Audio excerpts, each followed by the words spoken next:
نحمده ونصلي على رسوله الكريم أما بعد فأعوذ بالله من الشيطان الرجيم بسم الله الرحمن الرحيم رب اشرح لي صدري ويسر لي أمري واحلل عقدة من لساني يفقه قولي واجعلني وزيرا من أهلي اللهم فقهنا في الدين اللهم انفعنا بما علمتنا وعلمنا ما ينفعنا وزدنا علما اللهم أرنا الحق حقا وارزقنا اتباعه وأرنا الباطل باطلا وارزقنا اجتنابه رب هب لي حكما والحقني بالصالحين واجعلني من ورثة جنة النعيم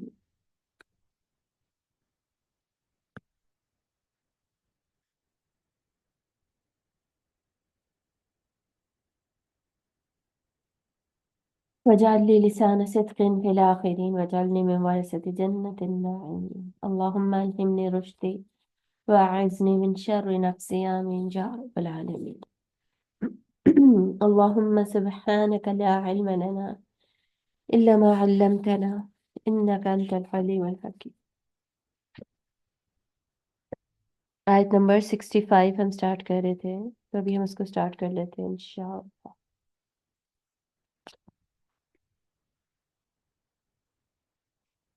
ایک سیکنڈ میں ایک اور بک اوپن کر لوں.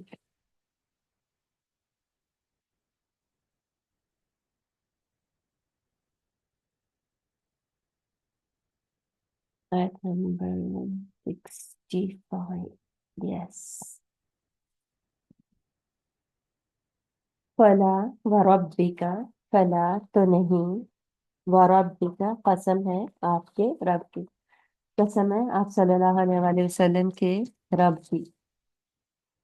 تو قسم کیوں لی جاتی ہے؟ بیسکلی قسم کا اسلوب جو ہے ہم فرسٹ ٹائم پڑھ رہے ہیں اور قسم ہمیشہ اس لیے لی جاتی ہے تاکہ آگے جو جواب قسم اس کا دیا جائے گا نا اس کے ذریعے سے اس کے لیے بیسکلی قسم کو دلیل بنایا جائے اور قسم کی دلیل کے ذریعے سے جواب قسم کو پروو کیا جائے اور یہ بھی بتایا جائے کہ یہ کتنا زیادہ کتنی اہم بات ہے جو کہ یہاں پر ہو رہی ہے. بات کی اہمیت کو بھی واضح کرتی ہے، بات میں تاکید بھی ڈالتی ہے قسم اور ایز اے دلیل جواب قسم کو پروف بھی کرتی ہے.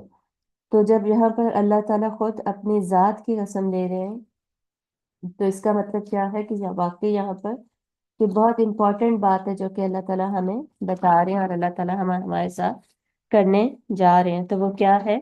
لا یؤمنون نہیں مومن ہو سکتے حتی یہاں تک کہ یعنی وہ لوگ مومن نہیں ہو سکتے یہاں تک کہ یحکموک فیما یحکمو کا وہ منصف بنائیں آپ کو یعنی وہ فیصلہ کروائیں آپ صلی اللہ علیہ وآلہ وسلم سے فیما اس میں جو کہ شجرہ اختلاف ہوا بینہم ان کے درمیان.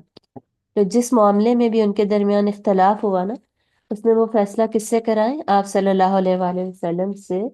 ثم پھر لا یجدو نہ وہ پائے فی انفسہم اپنے نفسوں میں خراجن کوئی بھی تنگی مما اس سے جو کہ قضیتا فیصلہ کریں آپ صلی اللہ علیہ وآلہ وسلم ویسلموا اور وہ تسلیم کر لیں تسلیماً پوری طرح تسلیم کرنا.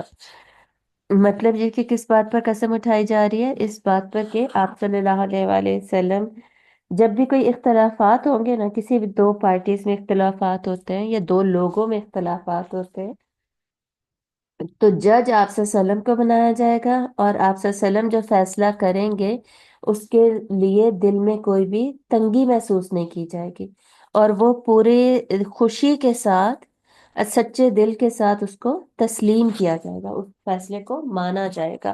یعنی بات کیا ہو رہی ہے؟ آپ صلی اللہ علیہ وآلہ وسلم کی اطاعت کی ہی بات ہو رہی ہے. آپ کو یہ گیس کرنا کتنا اب آسان ہے جو لوگ حدیث کو نہیں مانتے کہ جو لوگ یہ کہتے ہیں کہ جی صرف قرآن کو ماننا ہی کافی ہے، قرآن اللہ کا ورڈ ہے تو قرآن کو مان لیا تو بس حدیث تک جانے کی ضرورت نہیں ہے، حدیث تو بس اس زمانے کے لیے تھی یا لوگوں کو اس وقت لوگوں کو سکھانے کے لیے تھی، ہمارے لیے ماننا ضروری نہیں. ایسے بہت سارے بہانے بنا کر جو لوگ حدیث ریجیکٹ کرتے. اب ہمیں سمجھ آ رہی ہے کہ واقعی یہ سمجھنا کتنا آسان ہے کہ انہوں نے واقعی کبھی قرآن نہیں پڑھا ہوتا۔ اگر انہوں نے قرآن پڑھا ہوتا اور یہ آیت پڑھی ہوتی اور باقی بھی آیتیں پڑھی ہوتی تو وہ اس طرح کی باتیں کرتے؟ کبھی بھی ایسی باتیں نہ کرتے۔ تو یہاں پر کیا بات ہو رہی ہے کہ آپ صلی اللہ علیہ وآلہ وسلم کہ جب بھی دو لوگوں میں اختلاف ہوگا، ہم میں بھی کوئی اختلاف ہو سکتا ہے نا، تو پھر ہم فیصلہ کہاں سے لیں؟ آپ صلی اللہ علیہ وآلہ وسلم کی حدیث سے فیصلہ لیں، جو آپ صلی اللہ علیہ وسلم نے بتایا ہے وہ فیصلہ لیں، اور اس پہ پھر اپنے اندر کوئی تنگی بھی محسوس نہ کریں کہ جی یہ تو حدیث ہے، یہ تو قرآن میں موجود نہیں ہے، یا پھر یہ سائنٹیفکلی پروون نہیں ہے، سائنس سے لینا ہے ہم نے، کوئی بھی چیز کسی قسم کی کوئی تنگی دل میں محسوس نہیں کرنی، اور اسے خوشی خوشی تسلیم کرنا ہے کہ یہ آپ صلی اللہ علیہ وآلہ وسلم نے ایسا فرمایا تھا، اس لیے ہم ایسا کرتے ہیں، یہ حدیث میں ہے اس وجہ سے ہم ایسا کرتے ہیں۔ ٹھیک ہے، تو اتنی زیادہ امپورٹنٹ بات ہے، جتنے بھی تنازعات ہوں، جتنے بھی اختلافات ہوں، اس میں بتایا گیا ہے اس زمانے کے لیے خصوصاً جہاں پر بتایا گیا، اور اس زمانے کے بعد ڈیفینیٹلی ہم سب کو بتایا گیا ہے کہ جب بھی کوئی تنازع ہوتا ہے، اختلافات ہوتے ہیں، تو اس میں کیا کیا جائے گا؟ اس میں آپ صلی اللہ علیہ وآلہ وسلم کے احکامات اور اعمال میں سے فیصلہ لیا جائے گا، اور اسے اس پر دل میں تنگی نہیں محسوس کرنی، اور اسے خوشی خوشی ایکسیپٹ کرنا ہے۔ وَلَوْ أَنَّا، اور اگر بے شک ہم کتابنا، ہم لکھ دیتے علیہم ان کے اوپر، ان اقتلوا انفسکم کہ قتل کرو اپنے نفسوں کو، او اخرجوا من دیارکم یا نکل جاؤ اپنے گھروں سے، مطلب یہ کہ جنہوں نے گناہ کیا تھا، جنہوں نے غلط کیا تھا، اگر یہ لکھ دیا جاتا کہ اپنے آپ کو قتل کرنے کا مطلب ہے اپنے قبیلے میں سے ان لوگوں کو قتل کیا جائے جنہوں نے گناہ کیا ہے، یا پھر او اخرجوا من دیارکم یا نکل جاؤ اپنے گھروں سے، ما فعلوہ الا قلیل منہم تو نہ کرتے ایسا مگر بہت ہی تھوڑے ان میں سے، مطلب یہ کہ پچھلی جو آیات ہے نا ان سے بات کنٹینیو ہو رہی ہے کہ اگر آپ صلی اللہ علیہ وآلہ وسلم کی بات کے خلاف جانے والے لوگ ہوتے، یا ایسے لوگ ہوتے جو کہ آپ صلی اللہ علیہ وآلہ وسلم کا فیصلہ آ گیا ہے سامنے اور اس فیصلے کو ایکسیپٹ نہیں کر رہے، تو جب اس فیصلے کو ایکسیپٹ نہیں کر رہے تو پھر اس فیصلے کو ایکسیپٹ نہیں کر رہے تو پھر اگر ان کو سزا دی جائے ان کے گناہ کے مطابق، کہ یا تو ان کی کسی نے ہلاک کرنا کسی کو، یا پھر گھر کو چھوڑنے کا حکم دینا، گھر سے نکال دینا، محلے میں سے نکال دینا، گھر سے نکالنا، ایگزائل کرنا بیسکلی، تو وہ ایسا بھی بالکل نہ کرتے مگر بہت تھوڑے ان میں سے، یعنی پھر آپ صلی اللہ علیہ وسلم کی وہ بھی بات نہ مانتے، اور آپ صلی اللہ علیہ وسلم کے فیصلے پر، اس فیصلے پر بھی وہ عمل نہ کرتے۔ مطلب یہ کہ پہلے جو آپ صلی اللہ علیہ وسلم فیصلہ کر رہے تھے، جو پچھلا واقعہ بھی آپ کو یاد آ رہا ہے نا، ان آیات میں بھی یہی تھا نا، آپ صلی اللہ علیہ وسلم نے فیصلہ کیا تھا، ان آیات میں بھی یہی تھا، واقعہ تو ضعیف تھا لیکن اس میں بھی یہی تھا، اور اس سے اوپر بھی یہی بات ہو رہی ہے کہ جو فیصلہ ہو جائے گا اگر اس حکم کو نہیں مانا جاتا تو جان دینے سے بھی پھر دریغ نہیں ہونا چاہیے۔ وَلَوْ أَنَّهُمْ فَعَلُوا مَا يُوعَظُونَ بِهِ لَكَانَ خَيْرًا لَهُمْ وَأَشَدَّ تَثْبِيتًا، ولو اور اگر انہم بے شک وہ فعلوا وہ ایسا کریں، ما یوعظون جو انہیں نصیحت کی جاتی ہے بھی ان کے حق میں یا ساتھ اس کے، لکانا خیر لہم یقیناً ہے یہ ان کے لیے بہتر، و اشدہ تثبیتا اور زیادہ شدید ثابت قدمی میں، اور اگر بے شک وہ کرتے جو وہ نصیحت کیے جاتے ہیں جس کی، البتہ ان کے لیے وہ زیادہ بہتر ہوتا اور ثابت قدمی میں زیادہ اچھا ہوتا۔ کس چیز کی ثابت قدمی میں؟ ایمان کی ثابت قدمی میں، یعنی اگر وہ اللہ تعالیٰ جو حکم دے رہے ہیں نا اس کی نصیحت کو مانتے، اس کو مانیں اور احکامات پر چلیں تو نفاق جاتا رہے گا اور ایمان جو ہے وہ کامل ہو جائے گا، اور وہی ان کے لیے زیادہ بہتر ہوگا۔ وَإِذًا اور تب، لَآتَيْنَاهُمْ البتہ ہم ان کو دیتے، من لدنا اپنے پاس سے، اجرن عظیما بہت بڑا اجر دیتے اپنے پاس سے۔ تو جو اللہ کے فیصلے کو مانتا، اللہ کے رسول کی اطاعت کرتا بغیر چون چرا کیے، تو اس کو اللہ تعالیٰ اپنے پاس سے بہت بڑا اجر دیتے۔ وَلَهَدَيْنَاهُمْ صِرَاطًا مُسْتَقِيمًا، اور یقیناً دیتے ہم ان کو، دکھاتے ہم ان کو رستہ سیدھا، ہم ہدایت دیتے ان کو سیدھے رستے کی۔ تو جو اللہ تعالیٰ کے احکامات مانے گا اور اللہ کے رسول کی اطاعت کرے گا، اسی کے لیے اجر عظیم ہے، اسی کے لیے ایمان میں مضبوطی ہے، اسی کے لیے بہتری ہے، اسی کے لیے سیدھے رستے کی ہدایت بھی ہے۔ وَمَن يُطِعِ اللَّهَ وَالرَّسُولَ، اور جو کوئی بھی اطاعت کرے گا اللہ کی اور رسول کی صلی اللہ علیہ وسلم، دوبارہ سے اللہ اور رسول کی اطاعت کی بات ہو رہی ہے، ٹھیک ہے؟ تو پیچھے سے یہ بات چل رہی ہے، اور اس پوری اس پیراگراف میں اللہ کے رسول کی اطاعت، اللہ کی اطاعت بھی شروع میں بھی بات ہوئی تھی، اور پھر اللہ کے رسول کی اطاعت، ان دونوں کو ہائی لائٹ کیا جا رہا ہے، صحیح؟ تو جو بھی کرے گا اللہ اور اس کے رسول صلی اللہ علیہ وسلم کی اطاعت، ان کی بات مانے گا، فَأُولَئِكَ، تو یہی لوگ ہیں، مع الذین، ان لوگوں کے ساتھ، انعم اللہ علیہم، جن پر اللہ تعالیٰ نے انعام کیا۔ اب یہ آیت آپ کو یاد ہے نا، یہ آیت ہم کہاں پڑھتے ہوتے ہیں؟ سورۃ الفاتحہ جب بھی ہم پڑھتے ہیں تو انعمت علیہم کے اوپر جب ہم جاتے ہیں، انعمت علیہم غیر المغضوب علیہم، انعمت علیہم، انعام کیا تو نے ان پر، یا اللہ ہمیں ان کا راستہ دکھانا جن پر تو نے انعام کیا، ٹھیک ہے؟ یہ ہم کہہ رہے ہوتے ہیں نا۔ تو وہ کون لوگ ہیں جن پر اللہ نے انعام کیا؟ ان کی تفسیر، سورۃ الفاتحہ کی اس آیت کی تفسیر اس آیت میں موجود ہے۔ وہ کون لوگ ہیں؟ وہ یہ 4 طرح کے لوگ ہیں۔ تو ہمیشہ جب بھی ہم وہ آیت پڑھتے ہیں تو اس کی تفسیر کے لیے ہم تفسیر القرآن بالقرآن کے طور پہ یہاں سے ہم اس کا آنسر لیتے ہیں، ٹھیک ہے؟ اس کا جواب لیتے ہیں۔ اور تفسیر کی جو ڈفرینٹ ٹائپس ہیں، اس میں سے تفسیر القرآن بالقرآن جو ہے، تفسیر قرآن کی تفسیر قرآن ہی میں سے اس کی یہ بہترین مثال بھی ہے، ٹھیک ہے؟ اسی کی یہ اگزامپل بھی ہے، اوکے؟ سو فَأُولَئِكَ مَعَ الَّذِينَ، تو یہ لوگ ہیں مع الذین، مع الذین، ان لوگوں کے ساتھ ہوں گے، انعم اللہ، انعام کیا اللہ نے جن پر، ٹھیک ہے؟ علیہم، جن پر۔ سو پیچھے ہم کیا پڑھتے ہیں سورۃ الفاتحہ میں؟ انعمت علیہم، تو تازہ برتا، انعام کیا تو نے، تو جو ہے اللہ کی طرف ضمیر ہے نا، تو ضمیر کی جگہ پر یہاں پر اللہ کا نام ہم پڑھ رہے ہیں، یہ فرق ہے صرف۔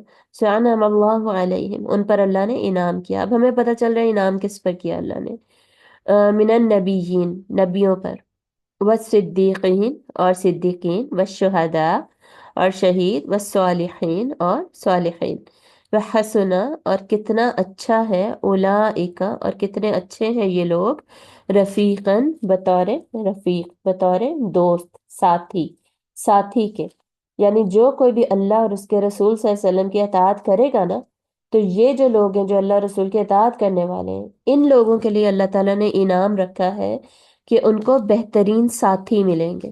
تو بہترین ساتھی کون سے ہیں؟ بہترین لوگ کون ہیں؟ وہ جن پر اللہ تعالیٰ نے انعام کیا ہے۔ انعام کرنے کا کیا مطلب ہوتا ہے؟ انعام اس دنیا میں ہدایت، ٹھیک ہے، اور آخرت میں جنت، یہ 2 چیزیں انعام ہے، سب سے بڑا انعام یہ 2 چیزیں۔ دنیا میں سب سے بڑا انعام کیا ہے؟ اللہ کی طرف سے ہدایت مل جائے، اور آخرت میں سب سے بڑا انعام کیا ہے؟ اللہ کی رضامندی ڈیفینیٹلی، اور جنت بھی۔ تو دونوں چیزیں لے لو، یعنی آخرت میں کامیابی، ایسے سمجھ لیجئے۔ تو آخرت میں کامیابی اور دنیا میں ہدایت مل جائے، تو یہ انعام یافتہ لوگ ہیں۔ اب یہ ہیں کون کون لوگ جن کا ہم ساتھ مانگ رہے ہیں؟ اور پیچھے سورۃ الفاتحہ میں ہم کیا دعا کر رہے تھے؟ صراط الذین انعمت علیہم، رستہ ان لوگوں کا یا اللہ جن پر تو نے انعام کیا، یعنی وہاں پہ ہم یہ دعا مانگ رہے تھے، یا اللہ مجھے ان لوگوں کا راستہ دکھا جن پر تو نے انعام کیا ہے، مطلب کہ میں بھی ان کی طرح بن جاؤں، وہاں پہ ہم یہ دعا مانگ رہے تھے۔ یہاں پر ان کی رفاقت مانگی جا رہی ہے، وہاں پر ان کے جیسا بننے کی دعا تھی۔ تو اب یہ چاروں کیٹیگریز ابھی سے اعتبار سے امپورٹنٹ ہے کہ ہم ان کی طرح بننے کی کوشش کریں، ان کی جو کوالٹیز ہیں، ان کی خصوصیات ہیں، ان کو پک کریں۔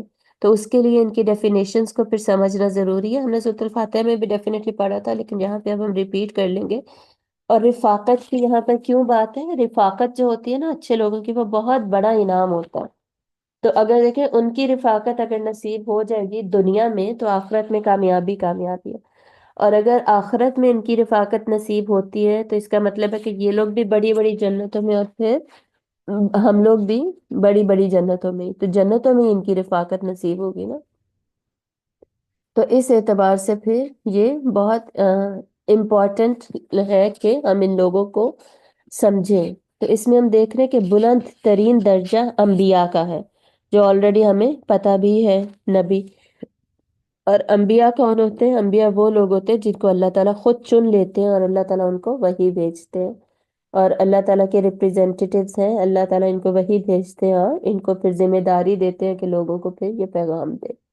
اور لیول اینڈ جو رسپانسبلٹی، ڈگری آف رسپانسبلٹی، اس میں ڈفرنس ہو سکتا ہے. البتہ اللہ تعالیٰ ان کے ساتھ ان کو وہی بھیجتے ہیں، اور ان کی ذمہ داری ہوتی ہے کہ آگے دین کا کام کرنا ہے، دین کا میسج دینا ہے. تو انبیاء کا سلسلہ ابھی مکمل ہو چکا ہے، کمپلیٹ ہو چکا ہے اور بند ہو چکا ہے. خاتم النبیین کون ہے؟ خاتم النبیین جو نبیوں کے خاتم ہیں، مطلب جنہوں نے نبیوں پر آ کر مہر لگا دی کہ یہ سلسلہ بند ہو گیا، کلوز ہو گیا. وہ کون ہے؟ وہ پروفٹ صلی اللہ علیہ وآلہ وسلم، محمد صلی اللہ علیہ وسلم. اور سورۃ الاحزاب میں یہ منشن ہے کہ خاتم النبیین آپ صلی اللہ علیہ وآلہ وسلم ہے، خاتم الانبیاء آپ صلی اللہ علیہ وسلم ہے.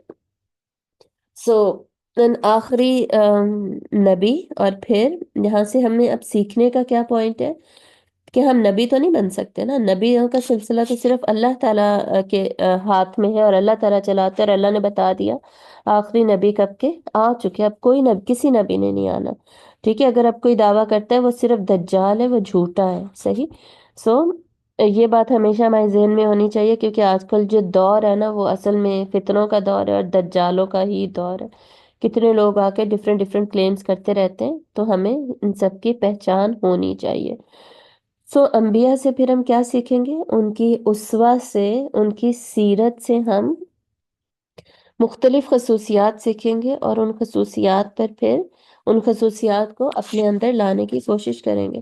جیسے وہ سچ بولتے ہیں، وہ سچ بولتے تھے، امانت میں خیانت کبھی نہیں کرتے تھے، صادق اور امین ہوتے تھے. تو یہ وہ کریکٹرسٹکس ہے جو اب ہمیں اپنے اندر لے کر آنی ہے، تاکہ ہمیں ان کی رفاقت نصیب ہو. آپ صلی اللہ علیہ وسلم نے فرمایا کہ جو اعلیٰ اخلاق کے لوگ ہیں میرے ساتھ جنت میں سب سے قریب وہ لوگ ہوں گے جو کہ اچھے اخلاق کے مالک تھے.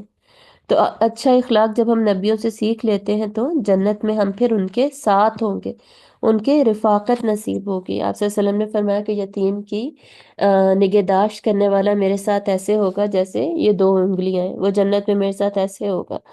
تو وہ لوگ آپ صلی اللہ علیہ وسلم کے ساتھ ہوں گے جو کہ یتیم کی رفاقت، جو یتیم کی کفالت کرنے والے لوگ ہیں. پھر جو آپ صلی اللہ علیہ وسلم کو فالو کرنے والے لوگ ہیں، آپ صلی اللہ علیہ وسلم کا اتباع کرنے والے لوگ، وہ قیامت والے دن حوض کوثر پر آپ صلی اللہ علیہ وسلم کے ساتھ ہوں گے.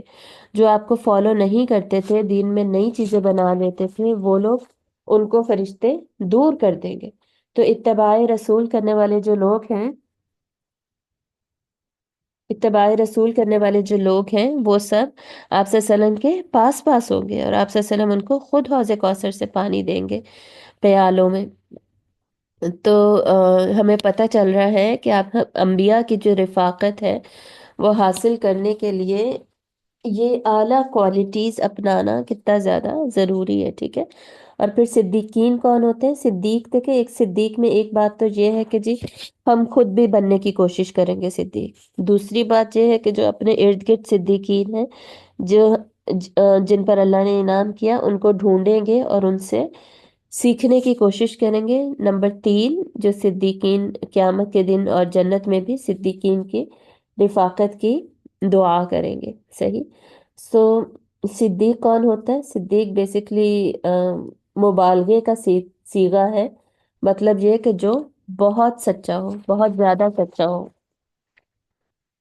میں آپ کو ڈیفینیشن پڑھ کے سنا دیتی ہوں کتاب سے. صدیق سے مراد وہ شخص ہے جو نہایت راست باز ہو یعنی سچا ہو، جس کے اندر صداقت پسندی اور حق پرستی کمال درجے پر ہو، جو اپنے معاملات اور برتاؤ میں ہمیشہ سیدھا اور صاف طریقہ اختیار کرے، یعنی ہر طرح کے معاملات اور برتاؤ میں بھی نا اتنا سچا ہو کہ ہمیشہ سیدھا اور صاف طریقہ استعمال کرے، اور جب ساتھ دے تو حق اور انصاف ہی کا ساتھ دے اور سچے دل سے دے، اور جس چیز کو حق کے خلاف پائے اس کے مقابلے میں ڈٹ کر کھڑا ہو جائے اور ذرا کمزوری نہ دکھائے، جس کی سیرت ایسی ستھری اور بے لوث ہو کہ اپنے اور غیر کسی کو بھی اس سے خالص راست روی کے علاوہ کسی دوسرے طرز عمل کا اندیشہ نہ ہو۔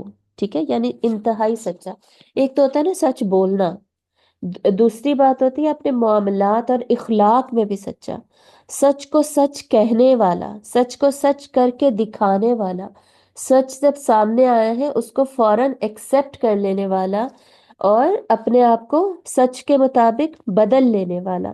ٹھیک ہے، آپ نے کچھ لوگ ایسے دیکھے ہوں گے، جیسے ہماری کلاسز ہوتی ہیں، میری امی کلاس لینے جاتی تھی نا، قرآن مجید پڑھنے جاتی تھی، جو شارٹ کورسز ہوتے ہیں نا ان میں عموماً شارٹ کورسز جو قرآن مجید کے ہوتے ہیں نا، تو ان میں عموماً سورۃ النور اور سورۃ الاحزاب یہ بہت ضرور پڑھائی جاتی ہیں، کیونکہ ان میں عورتوں سے ریلیٹڈ احکامات ہے نا کافی، اور عورتوں کا ذکر ہے، پھر سورۃ النساء کے کچھ پورشنز کا ضرور پڑھائے جاتے ہیں نا اس طرح شارٹ کورسز میں، جب جو عورتوں کے لیے ہوتے ہیں۔ تو میری امی کہتی ہیں کہ ہمیں سورۃ النور ہم نے ڈسکس کی، ہماری جو ٹیچر تھیں انہوں نے سورۃ النور ہمیں پڑھائی، اور جب پردے کی آیات وغیرہ گزری ہے نا تو انہوں نے ظاہر درس دیا اور پردے کی اہمیت کے بارے میں بتایا، اتنی اگزامپلس دیں، اس کے فوائد بتائے، کیسے صحابیات کرتی تھی، کیا سارا کچھ۔ تو امی کہتی ہیں کہ ایسا لگ رہا تھا جیسے اگلے دن نا سارے لوگ پردہ کر کے آئیں گے۔ تو دیکھیں اب انہیں ایک سچ پتا چلا ہے نا، جب سچ پتا چلا ہے کہ سچ کو جو فوراً مان لیتا، سچ کو فوراً سچ کر کے دکھا دیتا، سچ کو اپنی لائف میں اڈاپٹ کر کے جو جھوٹا لائف سٹائل تھا اس کو چینج کر لیتا، وہ صدیق ہوتا نا۔ لیکن اب میں امی کی بات اسی لیے بتا رہی ہوں تاکہ میں اپنی اگزامپل نہ دوں، میں نے بھی اس طرح کی بہت چیزیں دیکھی ہیں، لیکن امی کہتی ہیں کہ اگلے دن میں نے دیکھا ہے دوبارہ کلاس میں کسی پہ بھی اثر نہیں ہوا تھا، یعنی کوئی بھی نہیں چینج ہوا تھا۔ مطلب صدیق بننا کوئی آسان کام نہیں ہے، اپنا لائف سٹائل چینج کر لینا، سچ کا پتہ چلا ہے نا، سچ پتہ چلتے ہی اب اپنا لائف سٹائل چینج کر لیں، اپنے فیصلوں کو چینج کر لیں، یہ بہت مشکل کام ہے، آسان کام نہیں ہے۔ جیسے ہم سمجھ رہے ہیں کہ ہاں سچ بولنا تو صدیق بننا تو کتنا آسان کام ہے تو ہم فوراً بن جائیں گے، تو ایسا نہیں ہے۔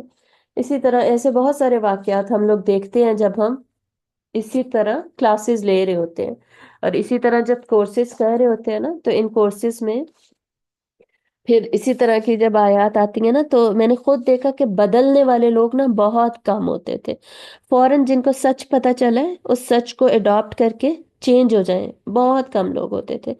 اور اکثر لوگ میں نے ایسے بھی دیکھے جو سچ کو اڈاپٹ کر لیتے ہیں اور پھر دوبارہ ریورس ہو جاتے ہیں، دوبارہ فتنوں میں چلے جاتے ہیں، اور جو اپوزٹ اوپینین ہوگا اس کو لے لیتے ہیں۔ دیکھیں ہو سکتا ہے ایک چیز میں دو اوپینینز ایگزسٹ کرتے ہو، لیکن جب آپ نے ایک اعلیٰ مرتبے والا ڈیسیجن چوز کر لیا تھا نا تو ہمارا دین اس بات کی ترغیب ہرگز نہیں دیتا کہ آپ نچلے لیول پر آئیں، اوپر والا لیول چوز کرنے کے بعد اب آپ نیچے گر جائیں، نچلے والے لیول پر آ جائیں۔ دیکھیں اگر کبھی کسی نے تہجد سٹارٹ کی ہے اور وہ کبھی اس نے سوچا کہ میں ہمیشہ پڑھوں گا، لیکن وہ کبھی نہیں بھی پڑھ پا رہا، تو کبھی کبھی کوئی حکم چھوڑنے کا مسئلہ نہیں ہے، لیکن آپ اس کو ہمیشہ کے لیے ترک کر دیں کہ نہیں جی میں نے پڑھنی ہی نہیں ہے، اب میں نے اب اٹھنا ہی نہیں ہے، تو یہ ایک آپ ایک اعلیٰ اونچے والے لیول پر گئے ہوئے تھے اور اس سے آپ نیچے والے لیول پر آ گئے، چاہے وہ تہجد کی اگزامپل ہی ہو، نفل کی ہی اگزامپل ہی ہو۔ تو ایک تو یہ بھی بالکل بھی ریکمینڈڈ نہیں ہے، دوسرا جو سچ ہمیں پتہ چل جاتا ہے اس کو بھی یہ کہہ کر ٹالتے جانا کہ نہیں بہت گرمی ہوتی ہے میں نہیں یہ کر سکتی، نہیں صبح بہت سردی ہوتی ہے میں نہیں فجر کے لیے اٹھ سکتی، مجھ سے نہیں وضو ہوتا، ایٹسیٹرا ایٹسیٹرا۔ تو اس طرح جو فرائض ہیں یا کوئی بھی صحیح طریقہ ہے اس کو پھر بھی سچ پتہ چلنے کے باوجود اس کو ریجیکٹ کرتے رہنا، اس کو نہ اپنانا، تو یہ بھی صدیق ہونے کے منافی ہے، بالکل اوپوزٹ ہے۔ تو صدیق بیسکلی وہ ہوتا ہے جس کی زندگی سچی ہوتی ہے، ٹھیک ہے، جو اپنی زندگی کو سچ کے مطابق گزار رہا ہوتا ہے، دیٹ از قرآن اور حدیث کے مطابق گزار رہا ہوتا ہے، اور سچ کو فوراً ایکسپٹ کرتا ہے، سچ کی گواہی دیتا ہے، سچ کے بارے میں بتاتا ہے. سمجھ آئی نا؟ تو یہ اسی لیے صدیقین کا لیول نبیوں کے بعد ہے، اسی لیے انبیاء کے بعد صدیقین کا لیول آتا ہے. اتنا بڑا لیول ہے یہ. اور جنت میں بھی آپ صلی اللہ علیہ وسلم کی امت سب سے پہلے داخل ہوگی نا، تو آپ صلی اللہ علیہ وسلم دروازے کھولیں گے جنت کے. تو آپ صلی اللہ علیہ وسلم جب جنت کا دروازہ کھولیں گے سب سے پہلے، تو اس کے بعد پھر آپ صلی اللہ علیہ وسلم جب انٹر ہو جائیں گے، تو اس کے بعد امت میں سے سب سے پہلے کون داخل ہوگا؟ حضرت ابوبکر صدیق رضی اللہ تعالیٰ عنہ داخل ہوں گے. کیوں؟ کیونکہ اللہ نے ان کو صدیق کا درجہ دیا ہے، ٹھیک ہے. تو یہ وہ درجہ ہے. اور جیسے کہ میں نے پہلے بھی بتایا کہ یہ بننے کی بھی کوشش کرنی ہے، صدیق کے لیول اچیو کرنے کی بھی کوشش کرنی ہے. کر سکے نہ کریں یہ الگ بات ہے، ہماری ایفرٹ دیکھی جائے گی، ٹھیک ہے. دیکھیں آؤٹ کم اللہ کے ہاتھ میں ہوتی ہے، میں نے پہلے بھی بتایا تھا. مسبب الاسباب کون ہے؟ اللہ ہے. اور آؤٹ کم نتیجہ دینے والا کون ہے؟ اللہ ہے، ٹھیک ہے. لیکن ایفرٹ اللہ تعالیٰ نے کہا ہے کہ تم پٹ کرو. تمہاری جو ایفرٹ ہوگی نا اس کے مطابق اللہ تعالیٰ تمہیں نتیجہ دکھا دیں گے. تو یہ جو ہماری نیت ہے، ارادہ ہے، کوشش ہے صدیق بننے کے لیے، وہ ویلیو رکھتی ہے. اس کے حساب سے سوچے کتنا اجر ملے گا، اور اس کی وجہ سے ڈفرنس کریٹ ہو جائے گا لوگوں میں. اور گھبرایا نہ کریں، پریشان نہ ہوا کریں. ایک دفعہ ایک فیصلہ کر لیا، اس کے بعد لوگوں کی باتوں میں آ جانا اور اپنی باتوں میں بھی آ جانا. اپنا نفس کہتا رہتا ہے کہ یہ تمہیں کرنے کی کیا ضرورت تھی. ایسے پردے کی بات کر رہے تھے تو پردے کی ہی اگزامپل دوبارہ لے لیتے ہیں. میری کوشش ہوتی ہے باقی اگزامپلس بھی لے، وہ ہم لیتے بھی رہتے ہیں، یہاں پہ چلے پردے کی ہی اگزامپل لے لیتے ہیں. تو اگر کسی نے سٹارٹ کر لیا ہے، اب لوگ باتیں سنا رہے ہیں، جو کہ سناتے سب کے ہی گھروں میں اور ارد گرد لوگ باتیں سناتے ہیں، ٹھیک ہے. میرے بھی اور آپ کے بھی، ہم سب کے، کوئی ہم میں سے کوئی ایسا ایکسیپشن نہیں ہے جس کو باتیں نہیں سننے کو ملتی. اس کے بعد اپنے نفس سے بھی بار بار یہی آواز آ رہی تھی، یار کیا ضرورت تھی، پہلے اتنا مزہ آتا تھا تیار ہو کے، اور آسانی بھی تھی، اہمی تم نے خود کو مشکل میں ڈال لیا، کیا ضرورت تھی کرنے کی، ایٹسیٹرا ایٹسیٹرا. تو ایک دفعہ جب فیصلہ کر لینا تو اپنے آپ کو پتہ ہے، جب کمزوری فیل ہو رہی ہوتی ہے نا، ایمان کمزور فیل ہو رہا ہوتا ہے لوگوں کے ساتھ، لوگوں کی باتیں سن کر، یا ارد گرد گلیمر اور فیشن دیکھ کر، یا اپنے نفس کی باتیں سن کر، بس اس وقت نا اپنے آپ کو زیادہ سمجھانا نہیں ہوتا. جب اتنی کمزوری فیل ہو رہی ہوتی ہے اس وقت اپنے آپ کو بس یہ ایک ہی بات بولنی ہوتی ہے، اور وہ یہ کہ بس ایک فیصلہ کر لیا ہے نا، اب اس کے ساتھ رہو، ٹھیک ہے. صرف یہ بولنا ہوتا ہے، اس سے زیادہ نہیں. اس وقت آپ اپنے آپ کو جتنے کنونسنگ آرگیومنٹس دیں گے نا، آپ کنونس تھوڑی ہوں گے اس کے اوپر. اب آپ اپنے آپ کو کنونسنگ آرگیومنٹس دیے جا رہے ہیں، اور آپ کا نفس آپ کے خلاف ہی آپ کو بولے گا، یا لوگ بھی خلاف بولیں گے. تو صرف ایک بات اپنے آپ کو یاد کرائیں کہ فیصلہ کر لیا ہے نا، بس اب اس کو کویسچن کرنے کی ضرورت نہیں ہے. ایک دفعہ فیصلہ کر لیا تھا نا، اب اس پہ مڑنے کی ضرورت نہیں ہے، ٹھیک ہے. بس یہ ایک چیز اپنے آپ کو بول دیں اور یاد کرا دیں، اور پھر پکے ہو جائیں، اور بس اللہ تعالیٰ سے دعا کریں تو اللہ تعالیٰ دل کو مزید ثابت قدمی دیں گے. اور ڈیفینیٹلی مشکل کام ہے، اسی لیے جنتیں ہیں نا. مشکل کام کرنے والوں کے لیے ہی جنتیں ہوتی ہیں، آسان کام کرنے والوں کے لیے تھوڑی نا جنت ہے. شہداء کون لوگ ہیں؟ تھرڈ کیٹیگری کون ہے؟ شہید کا اصلی معنی ہم سب کو پتا ہے، گواہ. شہید کون ہوتا ہے؟ شہید وہ ہوتا ہے جو کہ گواہی دیتا ہے، جو کہ مر کے بتاتا ہے کہ سچ سچ تھا، سچ کی خاطر اپنی جان تک دے دیتا ہے، ٹھیک ہے. تو یہ شہید ہوتا ہے. مطلب کہ یہ بھی شہید بھی بیسکلی سچ سے ہی ریلیٹڈ ہے، ٹھیک ہے. وہ شخص جو، میں یہ کتاب سے پڑھ رہی ہوں، وہ شخص جو اپنے ایمان کی صداقت پر اپنی زندگی کے پورے طرز عمل سے شہادت دے، مطلب گواہی دے. مطلب وہ اپنی زندگی ایسے گزار رہا ہے کہ اس کی زندگی خود گواہی دے رہی ہے کہ اس کا ایمان کتنا سچا ہے، اور وہ اللہ کی راہ میں لڑ کر جان ہی دے دے، ٹھیک ہے. دیکھیں جو اللہ کی راہ میں لڑ کر جان دیتے ہیں وہ اصل میں یہ ثابت کر رہے ہوتے ہیں کہ یہ اللہ کا دین اتنا سچا ہے کہ اس کے سامنے میری جان بھی کوئی چیز نہیں ہے، تو میں اس کے سامنے اپنی جان دینے کے لیے بھی تیار ہوں. تو ایسے لوگوں کو بیسکلی جو جان دینے سے بھی دریغ نہیں کرتے نا، ان کو شہید کہا جاتا ہے. جو اس قدر قابل اعتماد ہو کہ جس چیز پر وہ شہادت دیں اس کا صحیح اور برحق ہونا بلا تعامل تسلیم کر لیں. تو شہید اور صدیق میں آپ تھوڑی سی، اگر آپ کو کنفیوژن تو نہیں ہو رہی، ایک جیسے لگ رہے ہیں دونوں کے میننگ؟ بیسکلی دیکھیں، صدیق بھی جان دے سکتا ہے، صدیق بھی اتنا سچا ہوتا ہے کہ وہ بھی سچ کی خاطر اپنی جان ہتھیلی پہ رکھ کر ہی آتا ہے۔ لیکن شہید کون لوگ ہوتے ہیں؟ شہید بیسکلی وہ لوگ ہوتے ہیں جو کہ فوراً فوراً رسپانس دیتے ہیں، جو فوراً رسپانس دینے کے بعد فوراً رسپانس نہیں دیتے، سوری، صدیق وہ ہوتے ہیں جو فوراً رسپانس دیتے ہیں، سوری، صدیق وہ لوگ ہوتے ہیں جو فوراً رسپانس دیتے ہیں۔ شہید وہ لوگ ہوتے ہیں فوراً رسپانس دیتے ہیں، مطلب سچ پتہ چلا ہے، فوراً سچ کو مان لیا یا سچ کو سچ کہا، ایٹسیٹرا۔ شہید کون ہوتا ہے؟ شہید اب سچ کو سن رہا ہے، سچ کو سنے جا رہا ہے اب، لیکن اس کو نا ایکسیپٹ کرنے میں تھوڑا ٹائم لگ رہا ہے، اپنے دل کو منانے میں، دل کو چینج کرنے میں تھوڑا وقت لگ رہا ہے، وہ ٹائم لے رہا ہے، ٹائم لیتے لیتے، لیکن جب وہ کنونس ہوتا ہے نا، تو ایسا کنونس ہوتا ہے کہ وہ اپنی جان دینے کو بھی تیار ہو جاتا ہے، ایک دم سے اونچے درجے پہ شوٹ کرتا ہے، ٹھیک ہے، اپنی جان دینے کے لیے بھی تیار ہو جاتا ہے۔ تو یہ اصل میں شہید ہوتا ہے۔ فرق سمجھ آ گیا نا؟ صدیقین اور شہداء میں یہ فرق ہے کہ صدیقین فوراً فوراً رسپانس دیتے ہیں اور وہ بھی جان دینے کو تیار ہوتے ہیں۔ شہداء جو ہے وہ تھوڑا ٹائم لیتے ہیں، لیکن الٹیمیٹلی جب وہ مانتے ہیں تو وہ جان دینے کے لیے تیار ہو جاتے ہیں۔ تو اس وجہ سے شہید تھوڑا سا ٹائمنگ میں ڈفرنس آ جاتا ہے نا، تو شہداء کا جو درجہ ہے وہ صدیقین کے بعد ہے۔ اس کے بعد صالحین، صالحین نیک لوگ۔ نیک لوگ کون ہوتے ہیں؟ وہ نیک لوگ جو کہ ہر طرح کے گناہ سے بچتے ہیں، گناہوں سے دور رہتے ہیں اور نیکیاں بڑھاتے جاتے ہیں۔ صالحین کا مطلب ہے جو نیک انسان، جو ہم نے بننا ہی بننا ہے۔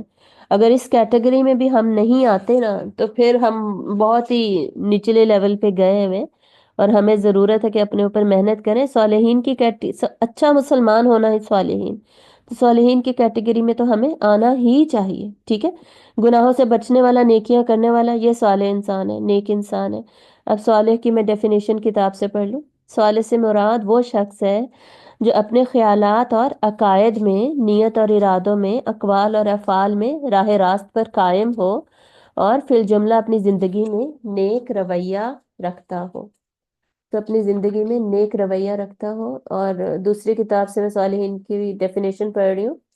صالحین سے مراد وہ لوگ ہیں جو ہر طرح عقیدے اور عمل کے اعتبار سے صالح ہوں، نیک ہوں، درست ہوں، اور ہر قسم کے فساد سے، گناہ سے محفوظ رہیں۔ تو یہ ایز اے مسلم یہ ویسے بھی ہمارا کام ہے، یعنی ایز اے مسلم ہمیں صالح ہی ہونا چاہیے، یہی ہونا چاہیے۔ تو اس کیٹیگری میں بھی اگر ہم نہیں آتے نا، تو یہ پھر دکھ کی بات ہے۔ اور اس کیٹیگری میں ایٹ لیسٹ آنا چاہیے کہ صالحین کے ساتھ ہی ہم جنتوں میں داخل ہو جائیں۔ اگر شہداء اور صدیق کا لیول فرض کریں اگر نہ بھی ہم حاصل کر سکے، کوشش ہم نے پوری کرنی ہے، اور اللہ کرے ہمیں ملے بھی، لیکن لوئسٹ کیٹیگری میں تو آنا ہی چاہیے، اور انہی لوگوں کی دعا بھی کرنی چاہیے کہ انہی لوگوں کی اللہ تعالی ہمیں رفاقت نصیب فرمائے۔ فحسن اولئک رفیقا، اور کتنے اچھے ہیں یہ لوگ بطور رفیق، بطور ساتھی۔ تو یہ یہاں پر بیسکلی اس ریوارڈ کی بات ہو رہی تھی۔ ذالک فضل من اللہ، یہ ہے فضل اللہ کی طرف سے۔ وکفا باللہ علیما، اور اللہ ہے کافی جاننے والا۔ تو یہ اللہ کی طرف سے بڑا فضل ہے ان پر کہ جنہیں آخرت میں انبیاء علیہم السلام، صدیقین، شہداء اور صالحین کی معیت حاصل ہو جائے گی۔ اس کے لیے دعا کیا کرنی چاہیے؟ وَتَوَفَّنَا مَعَ الْأَبْرَارِ، شروع میں یہ دعا لکھی ہوئی ہوتی ہے نا، یاد ہے آپ لوگوں کو؟ یاد ہونی چاہیے۔ ام، جو یہ ہے نا وَتَوَفَّنَا مَعَ الْأَبْرَارِ، کہاں آتا ہے؟ جو سورہ آل عمران کا لاسٹ رکوع ہے، سورہ آل عمران کے لاسٹ رکوع کی جو دعائیں ہیں وہاں پر یہ والی لمبی آیت آتی ہے نا، وَتَوَفَّنَا مَعَ الْأَبْرَارِ، یا اللہ ہمیں ان کے ساتھ فوت کرنا، اور ان کے ساتھ موت دینا، اور پھر ڈیفینیٹلی ان کے ساتھ ہی اٹھانا۔ تو موت ان کے ساتھ ہوگی تو انہی کے ساتھ انسان پھر اٹھے گا بھی۔ وکفا باللہ علیما، اور اللہ کافی ہے ہر شے کو جاننے والا، یعنی کون کس لیول پر ہے، کتنا عمل کر رہا ہے، کتنی ایفرٹ پٹ کر رہا ہے، یہ سب جاننے والا، یہ سب جاننے والا ہے اللہ، اللہ کو پتہ ہے سارا کچھ۔ اور یہ جو دعا ہم نے شروع میں بھی پڑھی تھی، ربی حبلی حکما والحقنی بالصالحین، الحقنی کا بھی یہی مطلب ہوتا ہے نا، اور ملا ہمیں صالحین کے ساتھ۔ یہ حضرت ابراہیم علیہ السلام کی دعا ہے نا، سورۃ الشعراء میں، ربی حبلی حکما، اے اللہ مجھے حکمت عطا فرما، والحقنی بالصالحین، اور مجھے ملا دے صالحین کے ساتھ۔ تو یہ بھی رفاقت ہی مانگی جا رہی ہے، اس دعا میں بھی رفاقت ہی مانگی جا رہی ہے۔ سو یہ ساری دعائیں ہمیں آنی چاہیے اور ہمیں مانگنی چاہیے۔ سورہ آل عمران کا لاسٹ رکوع وہ تو پورا آنا چاہیے اس کی فضیلت کی وجہ سے، اور یہ دعا شعراء کی۔ یا ایھا الذین آمنوا خذوا حذرکم فانفروا ثبات او انفروا جمیعا۔ یا ایھا الذین آمنوا، اے لوگو جو ایمان لائے ہو، خذوا پکڑو، حذرکم اپنا ہتھیار یا اپنا بچاؤ، فانفروا پھر نکلو، ثباتن چھوٹے دستوں میں، او انفروا یا پھر نکلو جمیعا سب کے سب۔ نیچے کرتے ہیں۔ یعنی کیا کہا جا رہا ہے یہاں پر کہ اہل ایمان اپنے تحفظ کا سامان کرو، ٹھیک ہے، مطلب اپنے ہتھیار سنبھال لو، اپنے تحفظ کا استعمال کرو اور جہاد کے لیے نکلو، خواہ وہ چھوٹے گروپس میں ہو یا بڑی فوج کی شکل میں ہو، یعنی جیسا موقع ہو اس کے مطابق الگ الگ دستوں کی شکل میں یا اکٹھے فوج کی صورت میں نکلو۔ آپ صلی اللہ علیہ وسلم موقع کی مناسبت سے کبھی چھوٹے گروپ بھیجتے تھے، جیسے غزوہ بدر سے قبل آپ نے 8 مہمیں روانہ فرمائی تھی، جبکہ بدر اور احد میں آپ صلی اللہ علیہ وسلم نے پوری فوج لے کر نکلے تھے آپ۔ تو ان میں سے جو شکل بھی ہو، اللہ کے رستے میں نکلو۔ اب قتال کی بات ہو رہی ہے، پیچھے ہم نے بات کی تھی نا، منافقین کے اعتبار سے 3 مین ایشوز کو اس صورت میں ایڈریس کیا جائے گا۔ ایک اطاعت رسول، ٹھیک ہے، اطاعت الہی بھی اور اطاعت رسول بھی۔ خصوصاً انہیں آپ صلی اللہ علیہ وسلم کی بات ماننے پہ مسئلہ تھا، اللہ کی بات تو پھر وہ مان لیتے تھے نا، نمازیں پڑھتے تھے، روزے رکھتے تھے، زکوٰۃ دیتے تھے، یہ سب تو وہ کرتے تھے، لیکن آپ صلی اللہ علیہ وسلم کی باتیں ماننے میں انہیں بہت زیادہ پرابلم تھی۔ نمبر 2، جہاد کرنے سے اور جنگ کرنے سے انہیں بہت زیادہ، قتال کرنے سے بہت زیادہ پرابلم تھی۔ تو اسی کی بات اب یہاں سے شروع ہو رہی ہے۔ تیسرا ہجرت ہے نا، ہجرت کا ذکر پھر اینڈ میں جا کے آئے گا کہ ہجرت کرنے پہ بھی انہیں بہت اعتراض تھا کہ جی ہم اب ہر بار چھوڑ کر، پیسے وغیرہ چھوڑ کر اب نکل جائیں، سب کچھ کیسے چھوڑ دیں سب کچھ ہمارا۔ تو دنیاوی بینیفٹ ہمیشہ ان کی نظر میں ہوتا تھا، سامنے ہوتا تھا۔ تو یہاں سے اب وہی ٹاپکس سٹارٹ ہو رہے ہیں، صحیح۔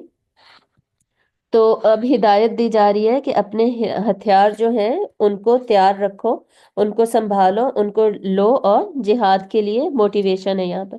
وَإِنَّ مِنْكُمْ وَإِنَّ مِنْكُمْ لَمَن لَيُبَطِّئَنَّ، اور تم میں سے کچھ لوگ ایسے ہیں جو دیر لگا دیتے ہیں، فَإِنْ أَصَابَتْكُمْ مُصِيبَةٌ، پھر جب پہنچتی ہے ان کو کوئی مصیبت، قَالَ، تو وہ کہتا ہے، قَدْ أَنْعَمَ اللَّهُ عَلَيَّ، کہ مجھ پر تو اللہ نے بڑا انعام کیا، اذ لم اکم معہم شہیدا، کہ میں ان کے ساتھ شریک نہیں ہوا۔ تو بے شک تم میں سے البتہ وہ ہے جو کہ ضرور دیر لگاتا ہے، لیبطئن، بتوا اس کا روٹ ورڈ ہے، با توا اور حمزہ، تو یہ ضرور دیر لگاتا ہے۔ پھر اگر کوئی پہنچے تمہیں مصیبت، وہ کہتا ہے یقیناً انعام کیا اللہ نے مجھ پر، کہ جبکہ نہ تھا میں ساتھ ان کے شہید، مطلب موجود، حاضر، ان کے ساتھ موجود نہیں تھا۔ جب تمہیں کوئی مصیبت پہنچے، یعنی سمجھے کہ آپ صلی اللہ علیہ وسلم نے ایک گروپ بھیجا ہے اور ان کو کوئی مصیبت پہنچ گئی ہے، ان کو چوٹیں لگ رہی ہیں، تکلیف